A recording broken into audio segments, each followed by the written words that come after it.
Okay, selamat pagi semua. Okay, hari ini cikgu akan sambung K8.2 sukatan serakan. Okay, dalam buku teks awak muka surat 219. Okay, apa yang kita akan belajar hari ini adalah untuk menentukan julat. Okay, julat antara kuartir, variance dan sisihan piawai. Okay, bagi sukatan untuk menghuraikan serakan bagi data tak terkumpul. Okay, kita tengok apa itu julat. Okay, julat data tak terkumpul ialah beza antara nilai cerapan terbesar dengan nilai cerapan terkecil. Okay, sukatan ini memberi gambaran bagaimana data ditaburkan. Okay, sebagai contoh, dalam ujian bahasa Melayu, suatu kelas yang mempunyai julat markah yang lebih besar, bermaksud kebolehan murid dalam kelas berkenaan adalah sangat berbeza. Jadi julat kita dapat tahu adalah nilai cerapan terbesar tolak nilai cerapan terkecil. Kita terus kepada contoh. Ini adalah satu set data. Jadi soalan dia adalah tentukan julat bagi set data ini. Menuju kepada rumus kita adalah kita perlu kena pasti mana nilai cerapan terbesar. Nilai cerapan terbesar adalah 40. Mana nilai cerapan terkecil adalah 14. Jadi kita gantikan dalam kita punya rumus. Julat sama dengan 40 tolak 14. Awak akan dapat 26. Seterusnya kita akan tengok macam mana kita nak tentukan julat daripada jadual kekerapan. Ini adalah jadual kekerapan. Jadual kekerapan sekumpulan murid dalam kuis matematik. Skor dia adalah 2, 3, 4, 5, 6, 7, 8. Bilangan murid ini adalah kekerapan dia. Contohnya di sini, bilangan murid yang mendapat skor 2 adalah seramai 3 orang. Itu maksud dia. Jadi kita terus kepada soalan. Tentukan julat bagi data di atas. Sama juga. Kita tentukan mana kita cari. Nilai cerapan terbesar adalah 8. Skor 8. Cerapan terkecil adalah skor 2. Jadi julat adalah 8 tolakkan dengan 2, awak akan dapat 6. Pastikan awak tidak keliru. Bila diberi jadual kekerapan, jangan pula awak ambil dia punya kekerapan. 12 awak tolakkan dengan 3. Salah situ konsep dia. Cikgu sambung. Tadi kita dah tengok bagaimana untuk menentukan julat. Sekarang kita nak tengok bagaimana untuk menentukan julat antara kuartir bagi suatu set data tak terkumpul. Untuk kuartir, untuk menentukan julat antara kuartir, yang pertama kita kena susun data mengikut tertib menaik. Yang kedua, kuartir pertama Q1 ni, nilai data yang berada kedudukan 1/4 yang pertama. Kuartir ketiga pula adalah nilai data yang berada kedudukan 3/4 daripada keseluruhan susunan data. Itu sedikit mengenai julat antara kuartir. Jadi untuk mencari julat antara kuartir, awak perlu tentukan kuartir pertama dan kuartir ketiga kita lebih dahulu. Ini adalah dia punya langkah-langkah dia ada 8 langkah. Sampai kita tengok langkah, kita tengok juga dia punya contoh soalan. Langkah yang pertama, susun data mengikut tertib menaik. Jadi yang pertama ini adalah awak susun mengikut tertib menaik. Dia dah susun 4, 4, 6, 8, 10, 13, 15, 16, 20, 22, 23. Yang kedua, tentukan median data. Median data ini adalah yang di tengah-tengah. Kalau kita tengok di sini, kita ada 1, 2, 3, 4, 5, 6, 7, 8, 9, 10, 11. Ada 11 data. Jadi maksudnya kalau bilangan data awak N sama dengan 11, jadi median adalah data yang ke-5. Data yang ke-6. Sebab itu median dia adalah 13. Median ini adalah data yang di tengah-tengah lah. Seterusnya, kita cari Q1. Berada di tengah-tengah bahagian data sebelum median. Jadi ini data yang sebelum median. Yang sebelah kanan adalah data selepas median. Jadi untuk Q1 kita cari mana data yang di tengah-tengah sebelum median. Adalah 6. Untuk kuartir ketiga adalah data yang berada di tengah-tengah selepas median. Adalah 20. Bila awak dah dapat kuartir pertama, kuartir ketiga, jadi kita tolakkan saja dia punya nilai data. 20 tolak 6, awak akan dapat 14. Kita tengok contoh yang kedua. Contoh yang kedua, sama juga step yang pertama. Awak susun ikut tertib menaik. Kemudian kita cari dia punya median. Yang ni, bila cari dia punya median yang di tengah-tengah adalah 14. Pastikan sebelah kiri dan sebelah kanan, nilai data dia adalah sama untuk mencari median. Untuk mencari kuartir pertama, kita tengok di sini. Data ini adalah 1, 2, 3, 4. 4 data. Maksudnya bilangan data adalah nombor genap. Bila nombor genap, untuk cari kuartir pertama, kita terpaksa mencari dia punya nilai purata. Nilai purata di tengah-tengah ni. Sama juga untuk kuartir ketiga pun, bila data dia adalah data genap, jadi kita perlu cari nilai purata antara dua data pada kedudukan di tengah-tengah. Jadi untuk yang ni, di tengah-tengah dia adalah 14 tambah 14 bahagi 2. Untuk kuartir ketiga, kita nak tahu dia purata dia adalah 20 tambah 21 bahagi 2. Jadi seterusnya kita gantikan dalam rumus untuk cari julat antara kuartir. Kuartir ketiga tolak kuartir pertama. Okay, kuartil ketiga adalah 20 yang ni, tambah 21 bahagi 2. Okay, tolakkan kuartil pertama, 14 tambah 14, awak bahagi 2. Okay, lepas tu awak akan dapat 6.5. Okay, kalau awak nak tekan kalkulator awak, satu kali serentak sejalan, okay, awak letak kurungan di sini. Nanti awak letakkan kurungan dalam kalkulator awak. Okay, itu saja. Okay, untuk yang okay, contoh yang C pula. Okay, contoh yang C sama juga. Okay, awak susun data mengikut tertib menaik. Okay, jadi median adalah kita tengok median adalah di tengah-tengah ni. Kita apa, tak ada masalah. Okay, jadi untuk soalan ni dia tak nak cari median, jadi kita tak payah carilah.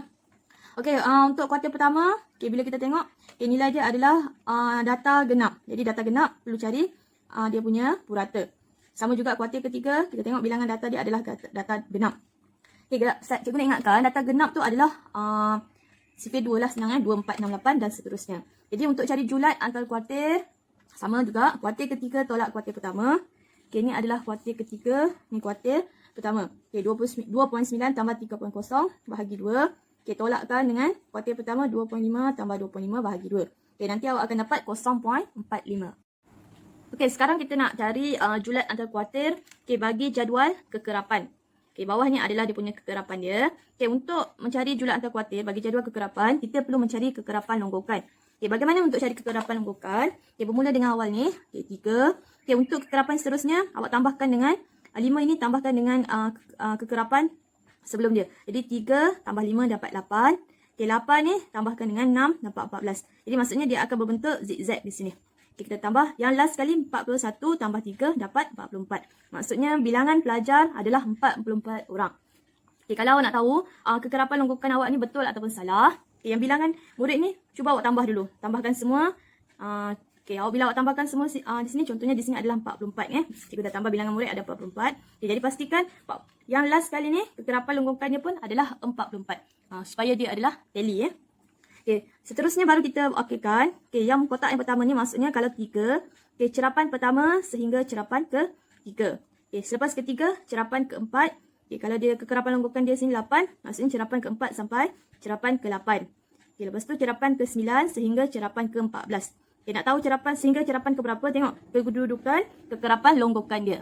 Okay, baru kita cari kuartil pertama. Okay, kuartil pertama adalah cerapan ke-1/4 daripada jumlah kekerapan longgokan adalah 44. Jadi maksudnya kuartil pertama adalah cerapan ke-11. Okay, rujuk balik jadual, tengok cerapan ke-11 berada dalam kedudukan cerapan 9 sampai cerapan 14. Jadi skor awak adalah 4. Sama juga untuk cerapan ketiga. Okay, maksudnya cerapan ke-3/4 daripada jumlah data 44. Okay, maksudnya cerapan ke-33. Okay, kalau kita rujuk dalam jadual, cerapan ke-33 berada antara cerapan 23 sampai 34. Jadi skor kita adalah 6. Okay, bila dah dapat nilai skor, okay, sekarang kita masuk subtopik yang akhir. Okay, iaitu kita nak cari varian dan sisihan piawai. Okay, untuk mencari variance ialah purata kuasa 2 bagi beza data dengan min. Okay, sisihan piawai pula ialah punca kuasa 2 variance dan mengukur serakan data pada min yang diukur dengan unit yang sama dengan data. Okay, kalau baca ayat tu macam kita pening sikit kan. Okay, kita tengok terus kepada kita punya rumus, baru senang untuk kita faham. Okay, jadi untuk cari variance adalah jumlah data tolak min kuasa 2 bahagikan dengan jumlah data kita. Okay, ataupun jumlah data kuasa 2 bahagi jumlah data yang kita ada tolak dengan min kuasa 2. Okay, ini untuk variance. Okay, kalau untuk sisihan piawai adalah kita puncakan kuasa 2 sahaja. Okay, macam mana kita boleh dapat macam ni? Okay, sebenarnya dia adalah macam ni kan, variance kan. Okay, adalah yang ni. Okay, X tolak kuasa 2 bahagi N. Okay, kalau kita nak cari variance, okay, maksudnya kita nak hilangkan kuasa 2. Kalau nak hilangkan kuasa 2, kita adalah kita punca kuasa 2. Jangan sebelah, kena dua-dua belah. Dia ni boleh cancel. Sebab itu, kita akan dapat jawapan adalah X tolak square bagi N. Sebab itu untuk cari sisihan piawai adalah kita puncakan kuasa 2 bahagi sisihan piawai yang kita dapat. Itu cara dia. Okay, jadi sekarang kita jump kepada soalan. Okay, tentukan variance bagi set 2, 4, 5, 6. Okay, jadi untuk mencari variance, apa yang kita perlu ada adalah nilai min. Jadi kena cari min dululah yang pertama. Okay, untuk mencari min adalah purata bagi data. Jadi untuk cari purata bagi data, okay, awak tambahkan semua dia punya jumlah data. Okay, bahagikan dengan 5. Okay, jadi ini adalah dia punya rumus dia lah. Okay, hasil tambah data bahagi dengan bilangan data yang ada adalah sebanyak 5. Okay, jadi min awak adalah 4.4. Okey, tadi awak dah cari dia punya nilai min. Okey, baru kita boleh cari dia punya variance. Okey, menggunakan rumus yang ni. Okey, jadi kita tunjuk dalam kalkulator. Okey, nilai X dia adalah nilai data yang pertama adalah 2. Jadi tolakkan dengan, means awak dapat tadi 4.4 kuasa 2. Tambah ni adalah hasil jumlah. Okey, seterusnya data kita ada adalah 4. Okey, kurungan. Okey, 4 tolak 4.4 kuasa 2 tambah lagi. Okey, 5 tolak min kita 4.4 kuasa 2 tambah lagi. Okey, data kita adalah 5 juga. Okey, tolak 4.4 kuasa 2 tambah. Okey, data yang last 6 tolak 4.4 kurungan kuasa 2. Okey, dapat 9.2. Okey, lepas tu bahagikan dengan bilangan data kita adalah tadi adalah 5. Jadi bahagi 5. Okey, jadi awak akan dapat 1.84. Okey, kita tengok kaedah alternatif adalah menggunakan rumus yang satu lagi yang ni. Okey, hasil jumlah X kuasa 2 ini adalah data di kuasa 2. Okey, kita tengok tunjuk sama-sama. Okey, kurungan. Okey, 2 kuasa 2 tambah 4 kuasa 2 tambah 5 kuasa 2 tambah 5 kuasa 2. Okey, tambah 6 kuasa 2. Okey, tutup kurungan. Okey, bahagikan dengan 5. Okey, sama dengan. Okey, kenapa awak kena buka kurungan dengan tutup kurungan? Sebab kalau awak tak buka kurungan, awak hanya letak bahagi sini, nanti 6 kuasa 2 ni dia bahagi dengan 5. Jadi kita perlu buka kurungan dan tutup kurungan. Maksudnya nanti dalam kalkulator, dia tolong kirakan untuk di atas dulu. Okey, sama dengan. Okey, lepas tu tolak. Okey, 4.4 kuasa 2. Sama juga. Jawapan dia 1.84. Okey. Okey, seterusnya kita tengok contoh yang 8. Okey, contoh yang 8. Okey, soalan dia tentukan sisihan piawai bagi set data ini. Sama juga. Yang pertama adalah kita perlu kirakan dia punya min. Okey, kira punya min. Okey, jadi bila awak tambahkan, kira dia punya purata, tambahkan dengan dia punya data, hasil jumlah data, bahagikan dengan bilangan data 10. 1, 2, 3, 4, 5, 6, 7, 8, 9, 10. Jadi awak akan dapat 11.8. Okey, untuk cari variance, ada dua kaedah tadilah. Sama ada menggunakan rumus yang pertama yang ni, ataupun yang kedua yang ni. Kalau dalam buku teks ni, dia menggunakan kaedah yang kedua. Mana-mana saja. Okey, soalan nak sisihan piawai. Okey, kalau sisihan piawai, kita dah tahu, bila awak dah dapat variant, nak dapat sisihan piawai adalah kita punca kuasa 2 sahaja jawapan bagi variant. Jadi awak terus dapat 4.643. Okey, sekarang kita tengok contoh 9. Okey, contoh 9 ini dalam bentuk jadual kekerapan. Okey, jadual di bawah menunjukkan bilangan buku yang dibaca oleh sekumpulan murid dalam satu bulan tertentu. Okey, hitung variance dan sisihan piawai bagi bilangan buku yang dibaca. Okay, jadi sekarang untuk jadual kekerapan ini kita kena tengok mana dia punya kekerapan. Okay, kekerapan dia adalah bilangan murid. Adalah F. F tu kekerapan, frekuensi. Okay, nilai data kita X adalah bilangan buku. Okay, jadi sekarang untuk data tak terkumpul yang diberi dalam jadual kekerapan. Okay, jadi kita menggunakan rumus seperti dalam jadual ni. Okay, jadi Fx sama dengan untuk cari variance, kita perlu cari dia punya min dulu terlebih dahulu. Okay, jadi rumus dia jumlah Fx bahagi jumlah F. Okay, Fx adalah 3 darab 0 tambah 5 darab 1 tambah 8 darab 2 tambah 2 darab 3 tambah 2 darab 4. Okay, nanti awak akan dapat di sini berapa? Okay, bahagikan dengan jumlah F adalah yang di bawah adalah 20. Okay, nanti awak kira sini 20, sini berapa? Okay, bila kita bahagi, awak akan dapat 1.75. Okay, seterusnya baru kita boleh kira variance. Okay, variance adalah sama juga, cuma untuk jadual kekerapan, kita kena tambah dengan bilangan kekerapan dia. Okay, jadi yang pertama kekerapan dia 3 darab. Okay, X dia adalah 0 tolak min dia 1.75 tambah 5 darab 1 tolak 1.75 kuasa 2 bahagikan dengan jumlah F, jumlah kekerapan. Dia awak akan dapat 1.2875. Okay, jadi untuk cari dia punya sisihan piawai. Jadi sisihan piawai sama dengan puncakan saja 1.2875. Nanti awak akan dapat 1.1347. Yang ni adalah kaedah yang kedua yang diguna kaedah yang ni. F darab X kuasa 2 bahagi jumlah F tolak min kuasa 2. Itu saja. Untuk kaedah alternatif yang kedua ni, ini adalah dia buat dalam bentuk jadual lah supaya jadi bila dalam bentuk jadual ni dia dapat nilai terus, lepas tu dia masukkan dalam rumus. Itu saja. Okey, sini cikgu nak tunjuk cara untuk semak jadual. Cara untuk semak jawapan. Okey, menggunakan kalkulator saintifik awak lah. Okey, jadi kita tengok di sini. Okey, tekan mode 2 kali. Okey, pada kalkulator awak ni awak tekan mode ni. Okey, 1, 2. Okey, lepas tu tekan 1 memilih SD. Okey, pilih yang SD ni. Okey, tekan 1. Okey, jadi seterusnya kita masukkan data. Okey, tekan 0. Okey, maksudnya tekan 0 ini adalah data X ni 0. Jadi tekan 0.